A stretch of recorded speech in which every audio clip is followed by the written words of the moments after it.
हाँ जी, good evening. आवाज आ रही है सबको?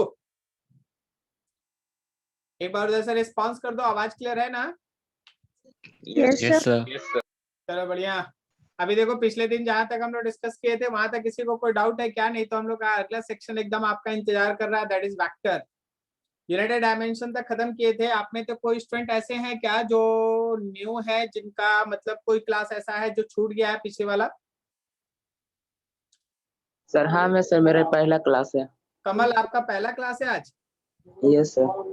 ठीक है कमल, चलिए आपके लिए तो एकदम फ्रेश टॉपिक स्टार्ट हो रहा है, सो कोई दिक्कत नहीं है। और यूनिट एंड डायमेंशन तक का जहां तक बात है, तो ट्यूसडे से एक नया बैच स्टार्ट हो रहा है कमल, तो उसमें है ना बैठ के है ना पीछे वाला चीज अगर आप चाहेंगे तो कंप्लीट कर सकते हो। ओके, ठीक यस है। सर। और आप में से किसी का ऐसा है जिसका यूनिट एंड डायमेंशन या फिर केमिस्ट्री में शुरुआत से जो पढ़ाई हो रहा है, या मैथ्स में या बायो में किसी का पहले से कुछ छूटा हुआ है? तो आप सबके लिए एक छोटा सा इंफॉर्मेशन है कि अगर आपको कोई टॉपिक में मान लो कंफ्यूजन रह गया या किसी भी कारणवश कोई पीछे वाला सेक्शन छूट गया है, आपको कोई डाउट है, तो ट्यूसडे से हम लोग जो नया सेकंड बैच प्लान कर रहे हैं, सेकंड बैच स्टार्ट होगा, उसमें है ना आप बैठ के अपना पीछे वाला जो कोई भी प्रॉब्लम था उसको आप कंप्लीट कर लें। और आज से यहाँ पे एक नया चैप्टर ही स्टार्ट हो रहा है, वेक्टर, तो आपको कहीं कोई इशू नहीं होगा। ठीक है, तो यहाँ तक जरा कुछ कुछ ऐसे ही ऐसे ओवरऑल पूछ लेते हैं। क्या आपको याद है कि आप जो यूनिट एंड डायमेंशन सेक्शन खत्म किए उसमें आप बेसिकली किस चीज को पढ़े थे, और अभी जो आगे आप डिस्कस करने जा रहे हैं उसमें आप क्या डिस्कस करने वाले हैं? एक्चुअली देखो, कोई बताओ जरा, यूनिट एंड डायमेंशन में जो आप फिजिकल क्वांटिटी पढ़े थे वो कितने तरह का होता था?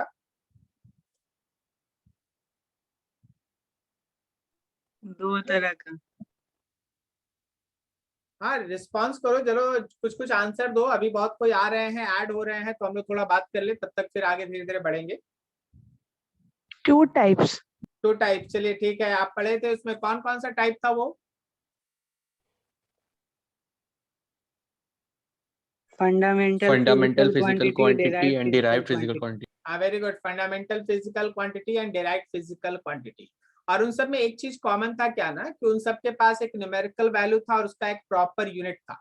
तो हमारे पास जो क्वांटिटीज था, न्यूमेरिकल वैल्यू था और प्रॉपर यूनिट था। चलो आज के क्लास में अब हम लोग है ना फिजिकल क्वांटिटी का एक नए तरह का क्लासिफिकेशन डिस्कस करेंगे। आप लोग सबको ही ध्यान दे, जो मेरे पीछे ये आपको चार्ट दिखाई दे रहा है, ये पूरा का पूरा एक इंफॉर्मेशन कैरी करता है about physical quantities. Physical quantity का जो क्लासिफिकेशन हम लोग करते हैं वो अपने जरूरत के हिसाब से पिछले टॉपिक्स के अंदर हम लोग उसको 2 क्वांटिटी में बांटे थे। एक था फंडामेंटल फिजिकल क्वांटिटी और एक था डिराइव्ड।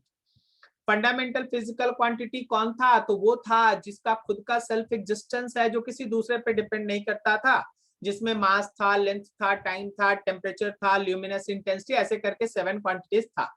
और उन 7 को छोड़ दो, प्लस 2 सप्लीमेंट्री यूनिट्स को छोड़ दो जो एंगल्स था, एक था प्लेन एंगल और एक था हम लोग का सॉलिड एंगल। उनको अगर छोड़ दिया जाए तो बाकी जो दुनिया भर का क्वांटिटी बच जाता है, एरिया है, वॉल्यूम है, डेंसिटी है, वेलोसिटी है, एक्सेलरेशन है, फोर्स है, वर्क है, एनर्जी है, पावर है, प्रेशर है, जितना भी दुनिया भर का क्वांटिटी बच जाता है, एक्सेप्ट 7 + 2। 7 जो हम लोग का फंडामेंटल फिजिकल क्वांटिटी था और 2 जो हम लोग का सप्लीमेंट्री क्वांटिटी था, उनको छोड़ के दुनिया भर का कोई भी क्वांटिटी का आप नाम ले लीजिए, वो हमारा डिराइव्ड फिजिकल क्वांटिटी के अंदर आता था। इन सब में एक चीज था क्या, कि वो था उसका न्यूमेरिकल वैल्यू और था यूनिट। आप अगर करंट को बताना चाहते हैं तो आप करंट बताने के लिए किस चीज का यूज करेंगे? आप बोलेंगे सर करंट है 3 एम्पियर। या अगर आपको लेंथ बताना है, आपके हाथ में एक पेन है, हम बोलेंगे भाई भाई बताओ जरा इस पेन का लेंथ कितना है, तो आप बताएंगे कि सर पेन का लेंथ है सर 15 सेंटीमीटर। उसमें 2 चीज होता था, एक न्यूमेरिकल वैल्यू था और एक उसका यूनिट था। अगर हमारे पास फंडामेंटल क्वांटिटी था तो उसके अंदर भी न्यूमेरिकल वैल्यू और यूनिट था। जैसे मास 3 kg, 3 is the numerical value and kg is the unit. तो फंडामेंटल क्वांटिटीज के अंदर भी न्यूमेरिकल वैल्यू और यूनिट है, और डिराइव्ड क्वांटिटीज में भी न्यूमेरिकल वैल्यू और यूनिट ही है। जैसे डिराइव्ड क्वांटिटी, चलो हम फोर्स का बात कर लेते हैं, ठीक है, या फिर चलो हम लोग है ना बात कर लेते हैं डिस्टेंस का। तो डिस्टेंस जब हम लोग बात करते हैं तो हम लोग बोलते हैं, सॉरी डिस्टेंस नहीं लेंगे हम लोग, यानी डिराइव्ड का बात कर रहे हैं ना, तो चलो हम लोग एरिया ले लेंगे। एरिया बोलेंगे कितना भाई, तो 2 मीटर स्क्वायर, न्यूमेरिकल वैल्यू 2 हो गया और मीटर स्क्वायर उसका यूनिट हो गया। तो मतलब जितना भी दुनिया भर का क्वांटिटी आप फंडामेंटल पढ़े या डिराइव्ड पढ़े, उन सबका एक फंडामेंटल बेसिक थीम क्या है कि हर क्वांटिटी के पास एक न्यूमेरिकल वैल्यू है और यूनिट है। आप अगर बात को ध्यान से समझेंगे ना, तो बहुत सारा क्वांटिटीज ऐसा होता है जिसमें न्यूमेरिकल वैल्यू और यूनिट जान के आपका इंफॉर्मेशन कंप्लीट हो जाता है। जैसे क्या बोल रहे हैं, मान लो हम तुमसे बोलते हैं कि देखो जी वर्क डन है 6 जूल, अगर हम कहते हैं कि काम है 6 जूल, तो भाई आपको पता चल गया कि 6 is the magnitude and joule is the unit, और आपको जानने का कोई ज्यादा जरूरत नहीं है और कोई इंफॉर्मेशन इसमें ऐसा बचा नहीं है। क्यों? क्योंकि आपको बता दिया गया है कि मैग्नीट्यूड जो काम का हुआ है वो है 6 और एसआई यूनिट लगा है उसके पीछे जूल। आपको अगर हम बोल दें 5 kg, तो ये पूरा इंफॉर्मेशन है और इसमें किसी चीज का कमी नहीं लगेगा आपको। क्यों? क्योंकि 5 हो गया उसका मैग्नीट्यूड और केजी हो गया उसका यूनिट। ठीक है, अब हमारे पास कुछ इंफॉर्मेशंस में, जैसे कुछ क्वांटिटीज में केवल अगर हम लोग मैग्नीट्यूड और यूनिट बोल देते हैं तो जैसे लगता है कि नहीं कंप्लीट इंफॉर्मेशन मिल गया। वही कुछ यूनिट्स, कुछ पर्टिकुलर फंडामेंटल सॉरी कुछ ऐसे क्वांटिटीज भी हम लोगों के पास हैं जिनमें यूनिट और न्यूमेरिकल वैल्यू के अलावा भी एक और क्वांटिटी जब तक आपको नहीं पता चलेगा तब तक आप उसका कंप्लीट इंफॉर्मेशन नहीं दे सकते। जैसे हम तुमसे एक चीज पूछते हैं, सोच के बताना, मेरे बॉडी पे 2-2 न्यूटन का 2 फोर्स, 2 आदमी है, 2 आदमी है, मान लो मेरे बॉडी पे 2 आदमी फोर्स लगा रहा, सोच के बताना, एकदम इजी आंसर देना, अपना जो दिमाग कहेगा आंसर दे देना फटाक से। मेरे बॉडी पे 2 पर्सन है, फोर्स लगा रहा, वो हमको खींच रहा है, कितने न्यूटन फोर्स से खींच रहा है, तो दोनों 20-20 न्यूटन का फोर्स लगा। ठीक है, मेरे बॉडी पे 2 पर्सन फोर्स लगा रहा है और दोनों पर्सन 20-20 न्यूटन का फोर्स लगा रहा है, तो बताओ मेरे बॉडी पे नेट फोर्स कितना लग रहा है? 40। 0। और कोई कुछ बोले? तो 0 न्यूटन। 0 न्यूटन। अच्छा, जीरो बोले, जो जीरो बोले, अब जरा मेरे बात को सोचिए, आपका जीरो हम गलत नहीं बोल रहे, आपका जीरो हम गलत थोड़ी ना बोल रहे, लेकिन हम ये कह रहे हैं जीरो ही केवल कैसे आंसर हो सकता है? अगर मेरा दोनों पर्सन हमको इसी डायरेक्शन में खींच रहा होगा, 20-20 न्यूटन से आपकी तरफ खींच रहा होगा, तो क्या मेरे बॉडी पे 40 न्यूटन फोर्स लग रहा है? Yes sir. अगर दोनों अपोजिट में खींच रहा होगा, तो बिल्कुल आप सही हैं, मेरे ऊपर 0 फोर्स लग रहा होगा। मतलब हम जो आपको बोले फोर्स के बारे में 20 न्यूटन, वो कंप्लीट इंफॉर्मेशन नहीं है। अगर हम उसके साथ उसका कंप्लीट इंफॉर्मेशन करना चाहते हैं ना, तो हमको ये बताना पड़ेगा कि भाई वो किस डायरेक्शन में लग रहा है। मतलब केवल वहां न्यूमेरिकल वैल्यू और यूनिट 20 न्यूटन से काम नहीं चल रहा, आपको उसका डायरेक्शन भी बोलिए। जब तक आप डायरेक्शन नहीं बोलिएगा वो इंफॉर्मेशन कंप्लीट नहीं होगा और हर कोई इसका अपने अपने तरीके से आंसर देगा। जैसे कोई स्टूडेंट बोला कि सर 0, वो ये सोच लिया, हम तो डायरेक्शन बोले नहीं थे, वो खुद से सोच लिया कि अपोजिट में। कोई 40 न्यूटन, वो खुद से सोच लिया कि सेम डायरेक्शन में। तो अगर उस फिजिकल क्वांटिटी का ये अहमियत है कि उसके मैग्नीट्यूड के साथ साथ उसमें डायरेक्शन भी लगाना जरूरी है, तो इसका मतलब आप केवल न्यूमेरिकल वैल्यू और यूनिट ना बताएं, आप उसका डायरेक्शन का भी यूज करें। बिना डायरेक्शन को वो इनकम्प्लीट माना जाता है, information is not said to be sufficient और करेक्ट। बात समझ में आया? ठीक है, अभी देखो दूसरा बात। चलिए जी, कोई भी किसी का भी नाम ले लेते हैं, सपोज अभिनव है।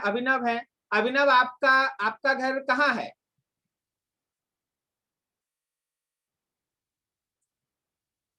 अभिनव, चलो अभिनव नहीं बोलेगा। सपोज मान लेते हैं कि कोई मेरा एक फ्रेंड है, यस सर। हाँ अभिनव कितना, कहाँ रहते हो अभिनव? सरायडेला में रहते हो, चलो ठीक है, सरायडेला में रहता है। इसका कहना है कि हम स्टील गेट से चलो सरायडेला में स्टील गेट जहाँ है, स्टील गेट से सपोज है ना, इसका घर है ना, सपोज 1 किलोमीटर दूर है, स्टील गेट से सपोज 1 किलोमीटर दूर है। अब मान लो जो अभिनव के एक फ्रेंड है, अगले फ्रेंड है सपोज आलोक, आलोक को हम कह दिए कि चलो भाई अभिनव के घर चले जाओ, और उसको बता दिए कि देख भाई स्टील गेट से 1 किलोमीटर दूर, उस सोचा कि हाँ सर बोल दिए कि स्टील गेट से 1 किलोमीटर दूर जाना, वो दौड़ के निकल गया। अब जरा सोच के बता, क्या ये इन्फॉर्मेशन कंप्लीट था कि वो है ना अभिनव के घर पहुंच जाएगा, आलोक जो है वो अभिनव के घर पहुंच जाएगा? क्या तुमको लगता है कि आलोक अभिनव के घर पहुंच जाएगा ये जान के केवल कि स्टील गेट से 1 किलोमीटर दूर अभिनव का घर है? No sir. नहीं, वहां पे कंप्लीट इंफॉर्मेशन नहीं मिला उसको। हमको ये बताना था या फिर आलोक को ये पूछना चाहिए था कि सर स्टील गेट से 1 किलोमीटर आप किधर बोल रहे हैं सर, डायरेक्शन भी बता देते, वहां से ईस्ट की तरफ आगे जाना है या वेस्ट की तरफ पीछे आ जाना है या नॉर्थ में जाना है या साउथ में जाना है, बात समझ गए? ठीक है, अगर उसको स्टील गेट से 1 किलोमीटर दूर के साथ एक प्रॉपर डायरेक्शन भी मेंशन कर दिया जाए तब जाके उसका इंफॉर्मेशन कंप्लीट हो रहा है। बोलो मेरी बात समझ में आई? Yes sir. ठीक है, बहुत सारा हमारे पास इस तरह का क्वांटिटीज होता है, जैसे अभी पिछले फोर्स हमें बात किए, अभी जो हम लोग बात कर रहे हैं उसमें पोजीशन है या डिस्प्लेसमेंट है, जिसमें केवल मैग्नीट्यूड जान के आप पूरा इंफॉर्मेशन नहीं निकाल पाएंगे या परफेक्ट काम आप नहीं कर पाते हैं। तो ऐसे केस में आपको मैग्नीट्यूड के साथ उसका एक प्रॉपर डायरेक्शन भी मेंशन करना पड़ता है। ठीक है, ऐसा फिजिकल क्वांटिटी जिसमें मैग्नीट्यूड के साथ साथ उसका डायरेक्शन भी इक्वली इंपॉर्टेंस रखता है, उसी को आप वेक्टर कहते हैं। ठीक है, vectors are those physical quantity which have magnitude as well as direction, और इसके साथ साथ आप इसके डेफिनेशन को पूरा परफेक्ट कर सकते हैं।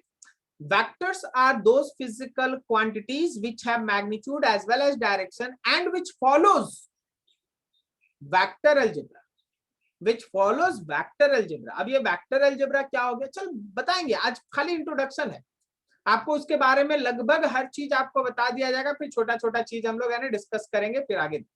देखो होता क्या है, अगर मेरे बॉडी पे 2 फोर्स काम कर रहा है 20-20 न्यूटन का, तो इसका रिजल्टेंट क्या होगा? एक जनरल भाषा में बोला जाए, अगर 20-20 न्यूटन का 2 फोर्स काम कर रहा है तो 40। लेकिन वेक्टर एक ऐसा सेक्शन होता है जो अपना अलग तरह का एडिशन, सब्सट्रैक्शन और मल्टीप्लिकेशन फॉलो करता है। वेक्टर्स में डिवीजन नहीं होता है। ठीक है, अलजेब्रा आप जरा सुनिएगा और मेरी बात को समझिएगा। जब आप एरर पढ़े थे तो एरर का अलजेब्रा अलग तरीके से काम कर रहा था। एरर को लेके एडिशन करने का तरीका अलग था, डिवीजन करने का तरीका अलग था, सब्सट्रैक्शन अलग था, मल्टीप्लिकेशन अलग था, उसमें एक अलग कॉन्सेप्ट सोचना पड़ता है। फिर जब आप सिग्निफिकेंट फिगर पढ़े तो उसका अलजेब्रा अलग था, वो एक अलग तरीके से डिस्कशन को लेके चलता था। ठीक है ना, सिग्निफिकेंट फिगर के साथ एडिशन, सब्सट्रैक्शन, मल्टीप्लिकेशन, डिवीजन, वो लास्ट ही क्लास आप खत्म किए। उसी तरह वेक्टर का भी एक अपना अलजेब्रा होता है, उसमें ऐड कैसे करना है, सब्सट्रैक्ट कैसे करना, मल्टीप्लाई कैसे करना है, इसको कहते हैं वेक्टर अलजेब्रा। तो those physical quantities which have magnitude as well as direction and which follows vector algebra are said to be vectors. तो अभी देखो, इन सभी चीज जो तुमसे हम बात किए उसका एक चार्ट आपके पास बना हुआ है। थोड़ा इस चार्ट पे सब कोई ध्यान लगाएंगे। अगर आप इस चार्ट पे ध्यान लगाएंगे तो आपको चीज और ज्यादा क्लियर होगा, आपको ये समझ में आएगा कि जिस क्वांटिटीज को हम लोग अभी तक डिस्कस करते आ रहे थे वो सब क्वांटिटीज है ना कैसे एक दूसरे से रिलेटेड है इन टर्म्स ऑफ क्वांटिटीज। जरा गौर कीजिए, बीच में आपके पास लिखा है, मान लो हम लोगों के पास यूनिट्स और वेक्टर्स करके हम लोगों को सेक्शन आज डिस्कस करना है। हम केवल हाईलाइट करते चलेंगे क्योंकि ये चार्ट बहुत अच्छा है, आप उसको देखते रहेंगे, चीज आपको समझ में आएगी। देखिए भाई, हम लोग के पास है units and vectors, units and vectors. सबसे ऊपर है हम लोगों के पास यूनिट्स एंड वेक्टर्स। जस्ट एक मिनट, ये रहा आपके पास यूनिट्स एंड वेक्टर्स। यहां से आप सबसे पहले जो प्रीवियसली आप डिस्कस किए हैं उसको आप एक साथ लेके चलें।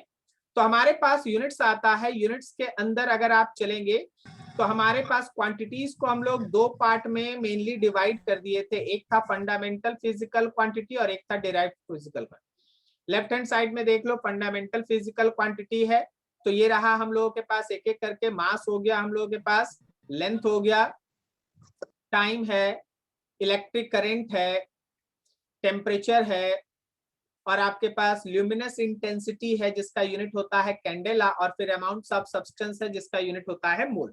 ये 7 फंडामेंटल क्वांटिटीज हम लोग पढ़े। अब इन 7 को, और हम बार बार बोल रहे हैं, 2 सप्लीमेंट्री जो एंगल्स वाला होता है, प्लेन एंगल रेडियन और सॉलिड एंगल स्टेरेडियन, उनको अगर आप छोड़ दें तो हम लोगों के पास बाकी जितना भी क्वांटिटीज बच जाता है वो सब इस डिराइव्ड फिजिकल क्वांटिटी के अंदर आ जाता है। डिराइव्ड फिजिकल क्वांटिटी भाई एरिया है, वॉल्यूम है, वेलोसिटी है, आपके पास मास डेंसिटी है, एक्सेलरेशन है, और आपके पास करंट डेंसिटी है, आपके पास मैग्नेटिक फील्ड का स्ट्रेंथ है, and so on so on so on so on so on, बहुत बहुत बहुत बहुत बहुत ज्यादा। ठीक है, तो ये सब हम लोग कर रखे हैं, पिछले सेक्शन में पढ़ रखे हैं। सिस्टम ऑफ यूनिट्स, बेसिकली हम लोग 2 ही सिस्टम को अडॉप्ट करते हैं। एक होता है सीजीएस सिस्टम जिसमें आप लेंथ में सेंटीमीटर, मास में ग्राम और टाइम में सेकंड यूज करते हैं, और एक है एसआई यूनिट जिसमें हम लोग लेंथ में मीटर, मास में किलोग्राम और टाइम में सेकंड यूज करते हैं। इसके अलावा एक एफपीएस यूनिट भी है जिसमें लेंथ में फुट आता है, मास में पाउंड आता है और टाइम में सेकंड आता है। FPS is not very useful but still it is a type of unit. अगर एफपीएस कहीं आ जाए तो लेंथ फुट में होता है, मास पाउंड में होता है, और जो टाइम है वो सेकंड्स में रहता है। ठीक है, ये चीज हम लोग कर रखे हैं। बोलो बोलो क्या बोल रहे हो? एफपीएस का फुल फॉर्म?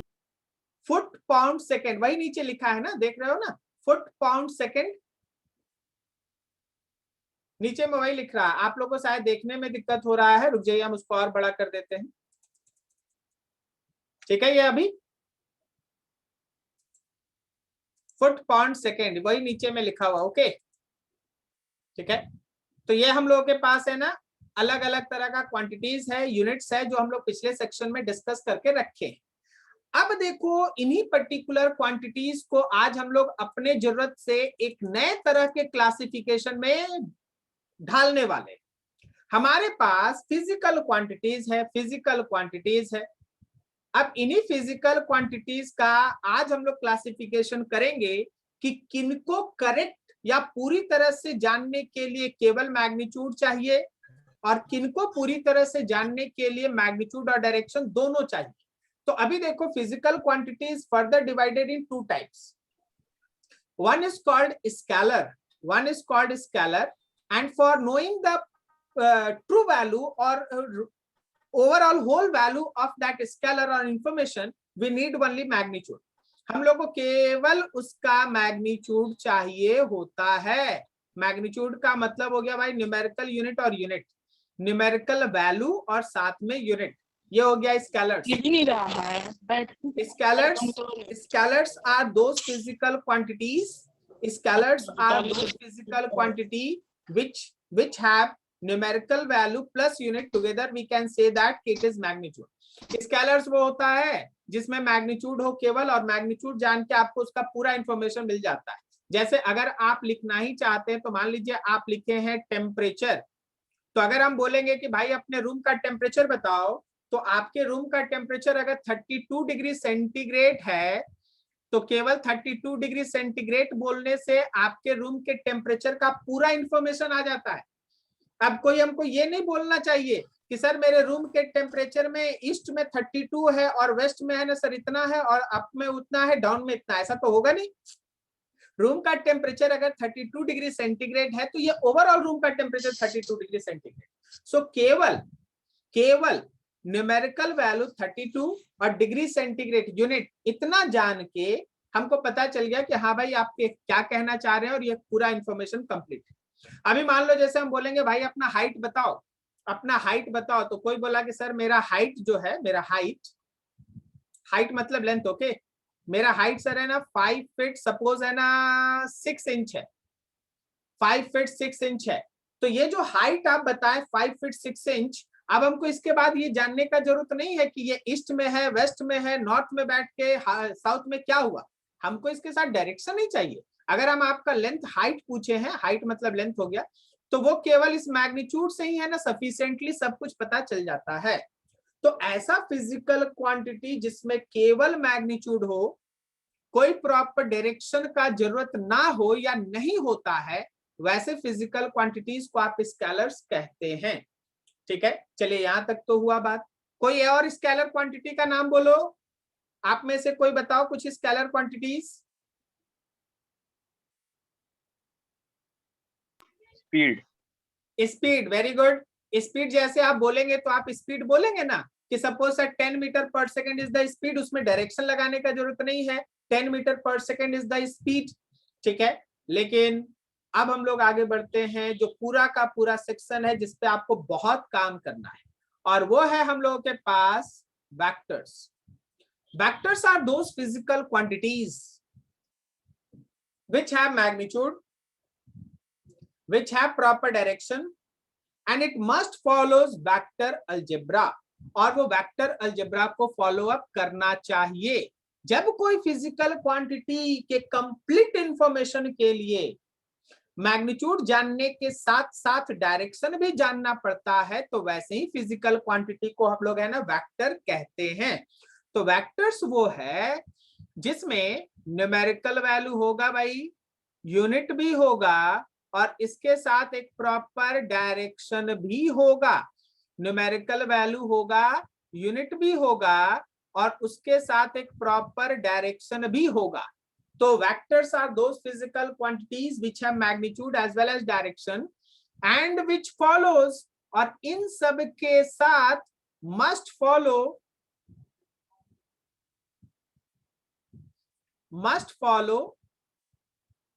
Vector algebra. वो वेक्टर के अलजेब्रा को भी फॉलो करना चाहिए। तो हमारे पास किसी भी फिजिकल क्वांटिटी के वेक्टर होने के पीछे तीन चीज का एक साथ सेटिस्फाई होना जरूरी है। एक, उसके पास मैग्नीट्यूड है, मैग्नीट्यूड कहने का मतलब न्यूमेरिकल वैल्यू प्लस यूनिट। दूसरा, उसके पास एक प्रॉपर डायरेक्शन है, चलो ये भी सही है। और तीसरा, उसको वेक्टर अलजेब्रा फॉलो करना चाहिए। सर ये वेक्टर अलजेब्रा क्या होता है? देखो जरा ऊपर का जो चार्ट है उसको आप देखिए। देखिए इसको पूरा पढ़ाने में हम लोग को 2 से 3, 3 से 4 दिन तक लग जाएगा, लेकिन अभी आप शॉर्टकट में है ना सारा चीज को है ना एक एक करके है ना ऐसे समझ सकते हैं, रफली आपके दिमाग में एक आइडिया डेवलप हो जाए। देखो हर वेक्टर को रिप्रेजेंट करने का 2 इंपॉर्टेंट तरीका होता है। एक होता है उसका कार्टेशियन कोऑर्डिनेट सिस्टम, जिसमें हम लोग उसके x कंपोनेंट्स और y कंपोनेंट और z मतलब कंपोनेंट की मदद से, देखिए अभी आप इसको पूरा नहीं समझ पाइएगा, सो ज्यादा मत दिमाग पे स्ट्रेस दीजिए। आप एक आइडिया डेवलप कर रहे हैं कि आप पढ़ने क्या चाह रहे हैं, आपको यही तो 4 दिन पढ़ाया जाएगा, ठीक है ना, लेकिन अभी आप एक आइडिया डेवलप कर रहे हैं। जब आप किसी वेक्टर को लिखेंगे ना तो 2 तरीका होता है वेक्टर को लिखने का। एक होता है कार्टेशियन कोऑर्डिनेट सिस्टम, जिसमें हम लोग x, y और z कोऑर्डिनेट्स को यूज करते हैं। देखो अगर वेक्टर 2 डायमेंशनल है तो उसमें 2 कोऑर्डिनेट्स होता है, एक x कोऑर्डिनेट, एक y कोऑर्डिनेट। हम केवल xy नहीं बोलेंगे, हो सकता है कभी y और z हो सकता है कभी x और z हो, लेकिन जो भी होगा केवल 2 कोऑर्डिनेट्स होगा। वैसे वेक्टर्स को आप 2 डायमेंशनल वेक्टर कहेंगे। लेकिन एक 3 डायमेंशनल वेक्टर भी होगा जो हवा में होगा, ठीक है, जिसमें तीनों कोऑर्डिनेट्स होगा, जैसे x भी होगा, y भी होगा, z भी होगा, ठीक है, उसमें तीनों कोऑर्डिनेट्स होगा, तो उसको हम लोग 3 डायमेंशनल वेक्टर कहते हैं। ठीक है, तो कार्टेशियन कोऑर्डिनेट में हम लोग वेक्टर को x, y या z कोऑर्डिनेट्स की मदद से रिप्रेजेंट करते हैं। जैसे हम आपको एक चीज लिखना चाहेंगे कि मान लीजिए हम लोग के पास पोजीशन वेक्टर है, तो वो लिखा है x i cap, y j cap और z k कैप। एकदम दिमाग में कोई डाउट क्रिएट ना करे कि sir i cap, j cap, k cap क्या है। हम बोल चुके हैं कि we are going just through introduction, कि अगले 3-4 दिन हम लोग क्या करने वाले, एक एक चीज आपको क्लियर करके बता दिया जाएगा। ठीक है, जैसे आप नीचे देखें, आप यूनिट एंड डायमेंशन में देखे थे ना आपको कैसे, अभी देखो ये छोटा सा चार्ट है, लेकिन इसको पढ़ाने में क्या किया गया, कितना मेहनत किया गया वो आपके पास था। उसी तरह अभी आपके पास ये छोटा सा एक इंट्रोडक्शन है कि हम लोग इस पूरे सेक्शन में करने क्या वाले। आपको वो चीज समझना चाहिए और उस पर काम करने के लिए दिमागी रूप से तैयार होना चाहिए कि हाँ ये पढ़ाएंगे, ये पढ़ाएंगे, ये पढ़ाएंगे, ये सब चलेगा। अब देखो दूसरा, कार्टेशियन कोऑर्डिनेट सिस्टम हो गया हम लोगों का, उसमें एक्स वाई और जेड की मदद से आप वेक्टर्स को लिखेंगे, एक्स की मदद से लिखेंगे, वाई की मदद से लिखेंगे, जेड।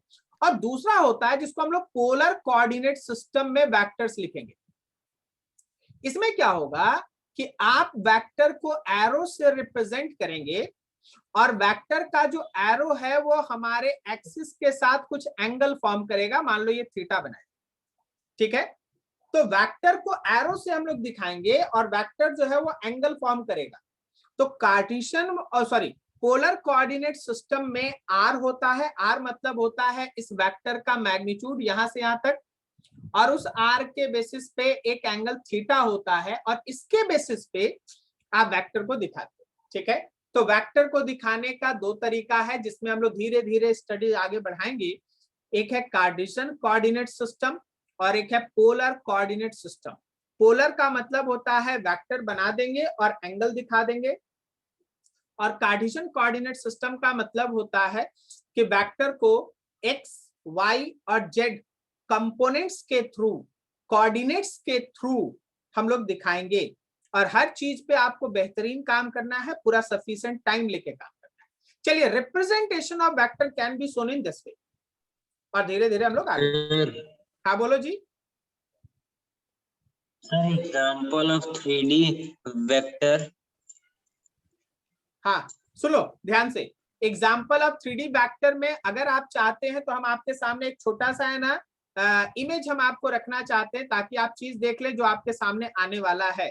ये हम लोग डिस्कस करने वाले हैं, ये हम लोग का चैप्टर का मेन हम लोगों का डिस्कशन इसी चार्ट पे होना है। इसी चार्ट पे हम लोगों को मेन एक एक चीज धीरे धीरे धीरे धीरे ऐसे पढ़ना है, जैसे आपके सामने पार हो रहा है ऐसे धीरे धीरे एक एक चीज पढ़ना है, ठीक है ना। लेकिन अभी जैसे हमसे 3D वेक्टर पूछ दिया गया है तो 3D वेक्टर को हम आपके सामने है ना ले आते हैं, आप उस देखिए, उसको देखते ही आप समझ जाएंगे कि 3D वेक्टर का मतलब क्या है, ठीक है। देखो जरा ध्यान से कि जब आप 3 डायमेंशनल वेक्टर का बात करते हैं तो इनडायरेक्टली आप है ना ऐसे वेक्टर्स को लिख रहे होते हैं जो हवा में होता है। हवा में होने का मतलब है कि उसमें एक्स कंपोनेंट, वाई कंपोनेंट और जेड कंपोनेंट तीनों होता है। जरा इस वेक्टर को देख लो भाई,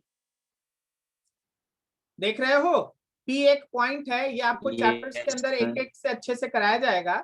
उसमें देखो x, आप लोग कोऑर्डिनेट तो समझते होंगे ना। यस ठीक है, ये देखो ये लिखा है ना उसका x कोऑर्डिनेट, y कोऑर्डिनेट और z कोऑर्डिनेट।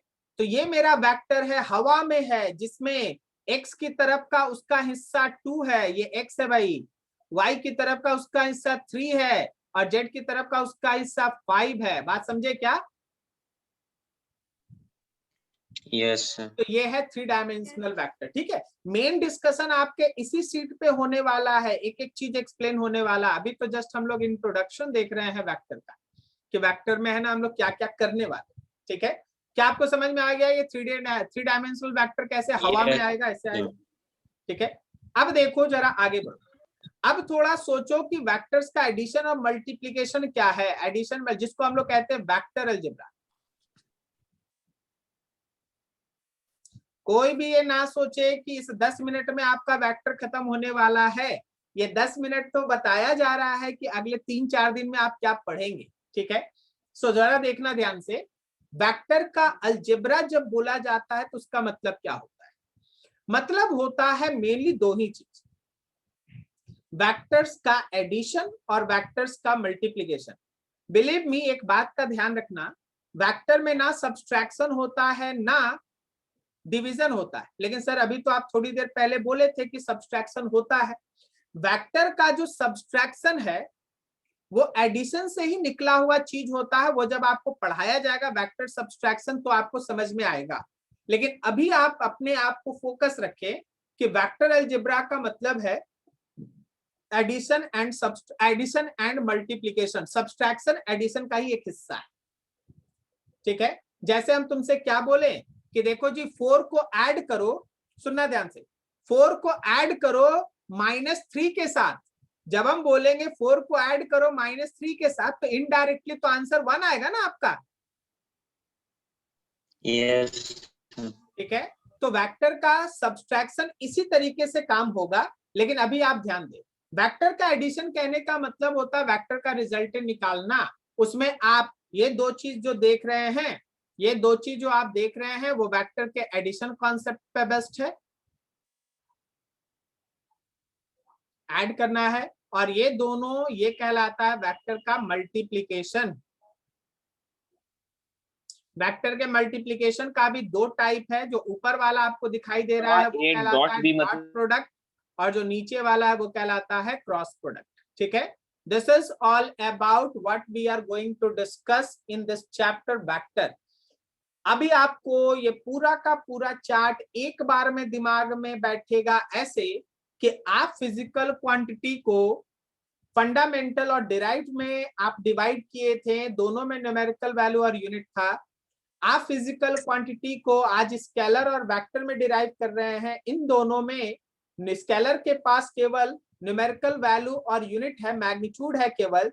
वेक्टर के पास न्यूमेरिकल वैल्यू, यूनिट, मैग्नीट्यूड के साथ साथ डायरेक्शन भी है, और ये वेक्टर के अलजेब्रा को भी फॉलो अप करता है। एक कॉन्सेप्चुअल क्वेश्चन है जो तुमसे पूछा जाता है कि करंट करंट करंट वेक्टर है या स्केलर, ये कॉन्सेप्चुअल क्वेश्चन। तो स्टूडेंट को लगता है कि करंट के पास मैग्नीट्यूड है, जैसे मान लो 2 एम्पियर। ठीक है, अभी देखो हम ध्यान से आपको समझाते हैं, आपको बताते हैं, इस चीज को देखिएगा। मान लीजिए आप एक वायर खींचे और ये वायर आगे दो पार्ट्स में डिवाइड हो गया। इसमें था 6 एम्पियर का करंट, इस भाग में गया है आपका 2 एम्पियर का करंट। तो कोई बता सकता है कि इधर कितना गया है? क्या ये 4 एम्पियर है? 4। सही है ना? Yes, sir. अब जरा सुनना, इनके बीच का एंगल अभी 60 था। अब जरा सोचना कि अगर इनके बीच का एंगल ऐसे 90 कर दें, इधर से 6 एम्पियर जाए, तो नहीं 90 दिख रहा। डिग्री एंगल पे इधर से 2 एम्पियर जाए, तो किधर कितना जाएगा? क्या अभी भी 4 एम्पियर जाएगा? दिख Yes, नहीं रहा sir. है ना?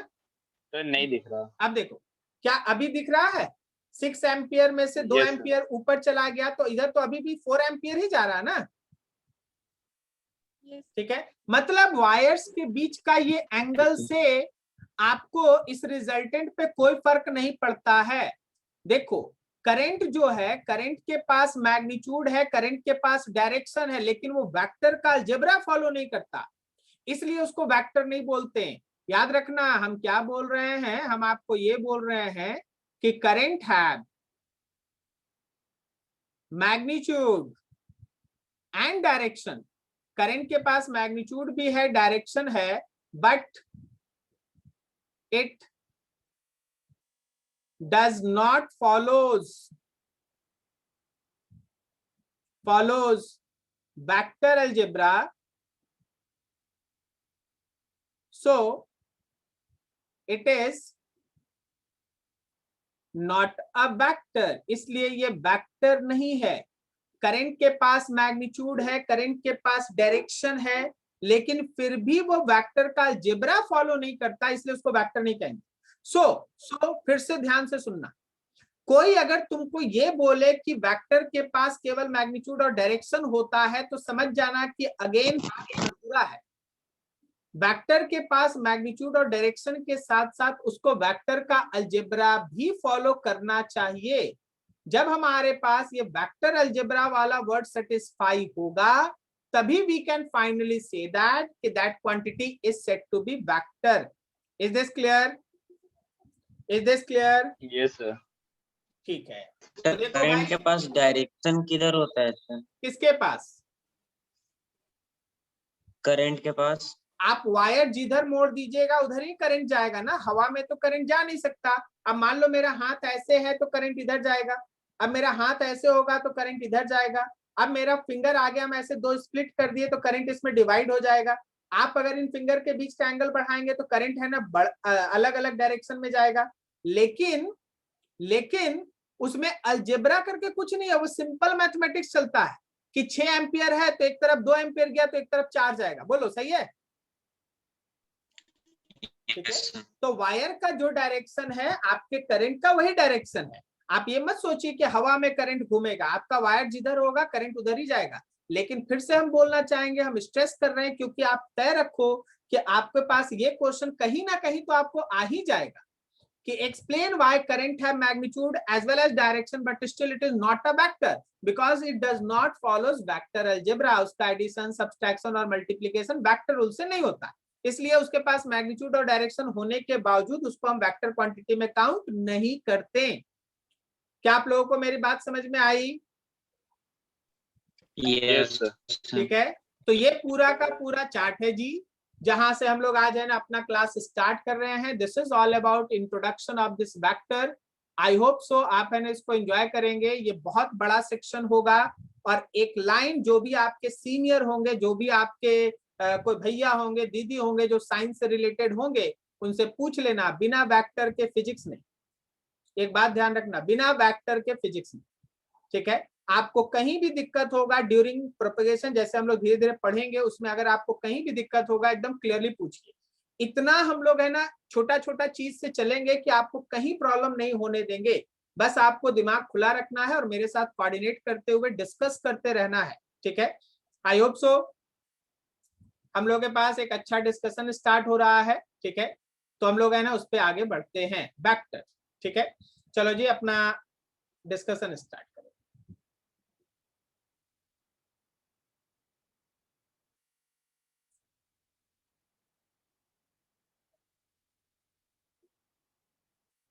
देखिए वीडियो ब्लर आ रहा है इसमें। टेंशन नहीं लो, इधर तो हमको लगता है नेटवर्क में कहीं कोई इशू नहीं है। किसी को कोई दिक्कत हो रहा है क्या देखने में? Yes sir. हाँ ठीक है, ठीक है, आप देखिएगा, आपको समझ में आएगा, कहीं कोई इशू है नहीं। देखिए वेक्टर का जो हिस्ट्री है वो सिंपल सा टर्म्स है कि देखिए vector are those physical quantity which have magnitude as well as direction and follows vector algebra. अब जब ये पता चल गया कि ठीक है यहाँ पे एक वेक्टर अलजेब्रा टर्म है, खाली मैग्नीट्यूड और डायरेक्शन से हमारा वेक्टर सारा चीज नहीं दे पाएगा, तो हमको चाहिए एक वेक्टर अलजेब्रा। तो उस पे अलग अलग साइंटिस्ट लोग काम करना स्टार्ट किए, जिसमें बहुत सारे साइंटिस्ट इन्वॉल्व हैं, जो लोग वेक्टर के एडिशन, सब्सट्रैक्शन और मल्टीप्लिकेशन का गुत्थी सुलझाने में लग गए कि आखिर ये किस रूल को फॉलो करता है, कैसे होता है, वेक्टर्स को ऐड कैसे करेंगे, सब्सट्रैक्ट कैसे करेंगे, मल्टीप्लाई कैसे करेंगे। तब जाके हम लोगों के पास फाइनली हमारे पास साइंटिस्ट थे हरमन ग्रासमैन।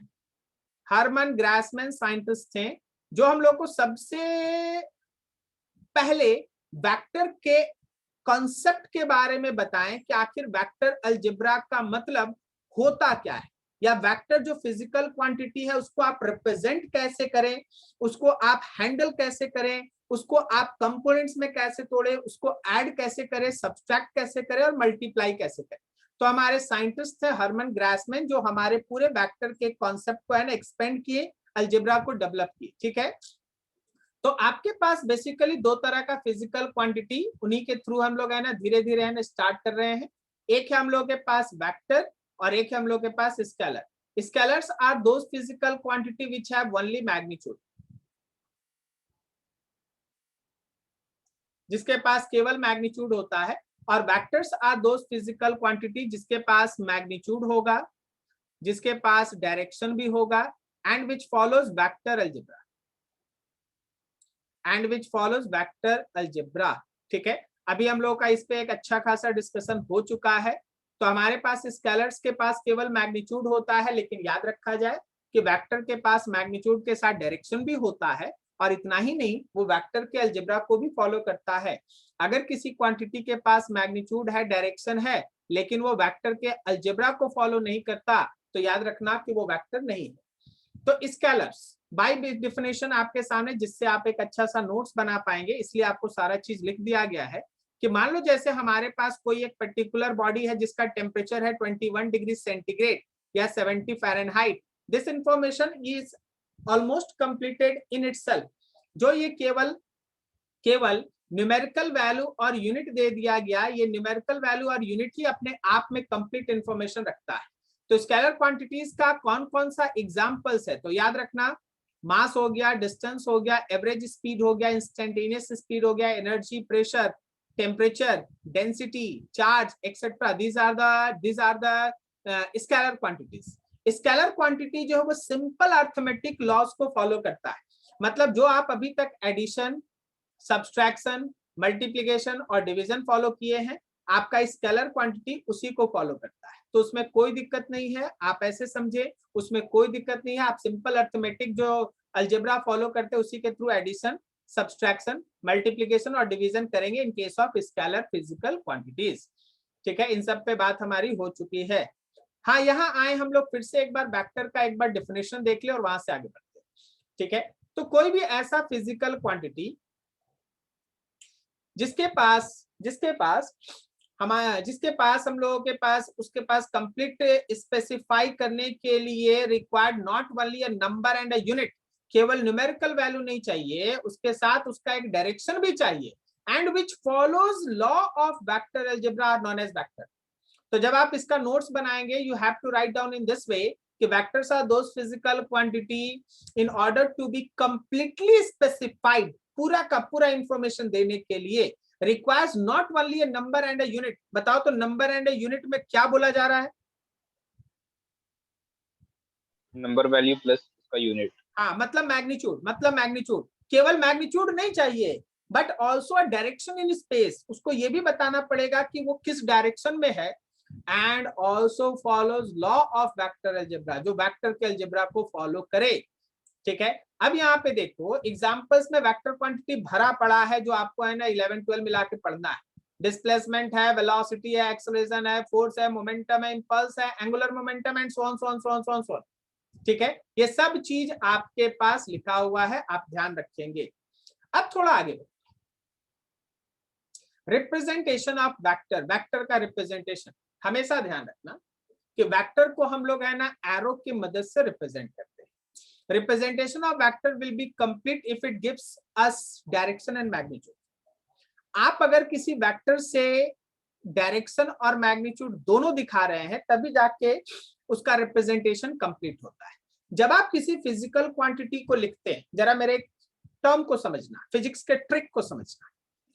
देखो हम ऐसे लिख सकते हैं ना, when 3 added with 2 it gives 5। बोलो सही है ना? लेकिन क्या हम लोग ऐसे लिखते हैं? नहीं, ये एडिशन वाला वर्ड बार बार आता रहा तो उसके लिए एक सिंबल यूज कर लिया गया प्लस। बोलो सही है? Yes sir. ठीक है, इसीलिए अब जो आप फिजिक्स पढ़ेंगे ना उसमें वेक्टर बार बार आएगा। तो किसी भी फिजिकल क्वांटिटी को अगर वो वेक्टर है, जैसे मान लो हमारे पास फोर्स वेक्टर है, तो हम लोग फोर्स वेक्टर को ऐसे फोर्स वेक्टर नहीं लिखेंगे, एफ लिखेंगे और ऊपर एक एरो दे देंगे। आज से हम लोग सबको जैसे ही किसी क्वांटिटी के ऊपर एक एरो देखेंगे समझ जाएंगे वेक्टर है।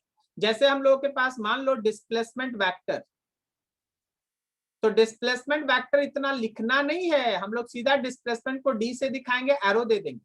एरो को देखते ही हम लोग सबको याद से समझ जाएंगे कि हम लोग वेक्टर के बारे में पढ़ाई कर रहे हैं। क्या आपको समझ में आया? यस। ठीक है, या तो वो एरो देंगे, नहीं तो कभी कभी बोल्ड लेटर में भी ऐसे लिखा रह सकता है, बोल्ड लेटर के अंदर भी ऐसे लिखा रह सकता है, जिसमें आप चीज को देख के है ना एनालाइज करके ये समझ सकते हैं कि हाँ हम लोग वेक्टर के बारे में बात कर रहे हैं। क्लियर? ऐसे बोल्ड में भी लिखा रह सकता है। ठीक है, अब देखो ग्राफिकल, चले ठीक है, हमको ऐसे लिखना है, देखो हमको ऐसे लिखना है वेलोसिटी वेक्टर, हमको लिखना है वेलोसिटी वेक्टर। तो या तो हम v के ऊपर एरो दे देंगे, नहीं तो v को बोल्ड में लिखा हुआ मिल जाएगा। ओके, v बोल्ड में लिखा हुआ मिल जाएगा, नहीं तो v के ऊपर एरो हो जाएगा। आप समझ जाइए कि हम लोग वेलोसिटी वेक्टर के बारे में पढ़ा। ठीक है, अब यहाँ पे देखना और समझना। आप बोलो जी, क्या बोल रहे हो?